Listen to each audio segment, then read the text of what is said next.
I am Loki of Asgard. Actors' painful costumes in the Loki series. The Disney Plus Loki series has brought us all sorts of different versions of Loki, and along with them a spread of fantastic costumes. Which performer went through an extensive costuming process? Stick around to find out who. Sylvie and Loki. Fans of the MCU will know that the majority of the costumes are pretty complex and more often than not tight and restrictive as can be. Sylvie, played by Sophia DiMartino, had a very hard time with her costume. She wore an incredibly skin-tight suit.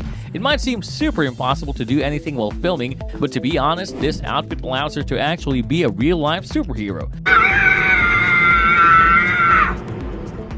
She rocks her days on set, balancing time as an actor and a mother, regularly feeding her child. Costume designer Christine Wada added concealed zippers so that she could pump easily and nurse her baby between takes. DiMartino was thankful and said, "Little big things like this made it possible for me to do my job and be a parent. I'm forever grateful." This small and thoughtful detail was a game changer for DiMartino and sets a great example for how accommodating a costume designer can be when it comes to creating impressive outfits we see in the MCU and beyond. As for Loki, we all know Tom Hiddleston. His primary concern was whether or not he would be in good enough shape to fit into his own costume. That's right, the costume we see on him is the original from years ago when Hiddleston first took to the screen in the MCU. Fortunately for him, the costume still fit like a glove. We're guessing it was a solid confidence boost from the actor. The God of Mischief does appear in loads of brand new outfits as well, with pretty impressive variety nonetheless. Hiddleston rocks the business-looking outfits right down to the skinny tie. The actor's Loki 2021 suit also makes him look like a leader, featuring the signature green vest and golden horns. As for the Time Baron's Authority jumpsuit, let's say it's a tough look to pull off, but as you know, Hiddleston pulls it off flawlessly. It actually kind of matches the vibe of his hair, and if we tell you this, it's not his own. Much to the surprise of many fans, Tom Hiddleston's hair isn't really jet black, as we see him sporting in the MCU. While the actor indeed did dye his hair black, the length wasn't where the team envisioned Loki's hair to be, so he needed a wig to be worn to bring the signature black locks to the screen.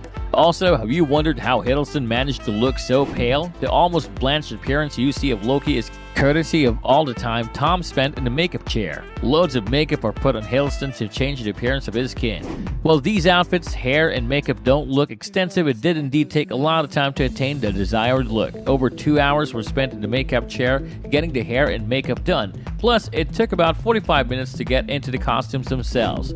Bootstraps, buckles, and belts actually take a lot more time than we expect. Costumes and wigs.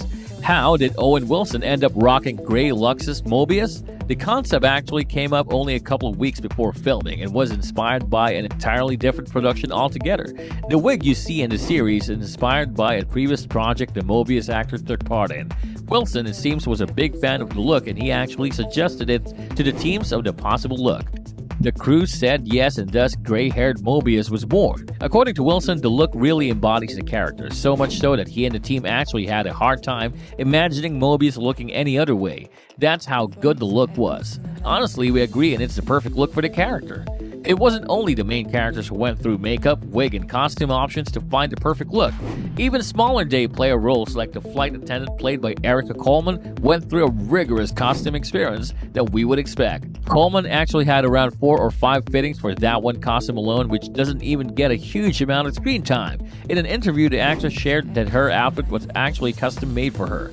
In the MCU, there is no shortage of time, work, and effort put into every detail of the production. Coleman said that the adjustments varied from small things like how high the neckline should go, to where different pockets should be, to even how many buttons should be attached. Consideration is also put into what actors wear under their costume as well. Coleman was actually even given undergarments to suit the appropriate time period. As for makeup, Coleman's stewardess doesn't seem very complex, but that doesn't mean she wasn't given a dozen options of red lipstick to try on in order to find the best tone of red that would match the outfit and complete the image. So as you can see, a lot of work was put into the Loki costumes and hours of designing the costume and getting the actors into those costumes took place. And with that, we wrap up our video. Hope you enjoyed the video. Thank you so much for watching.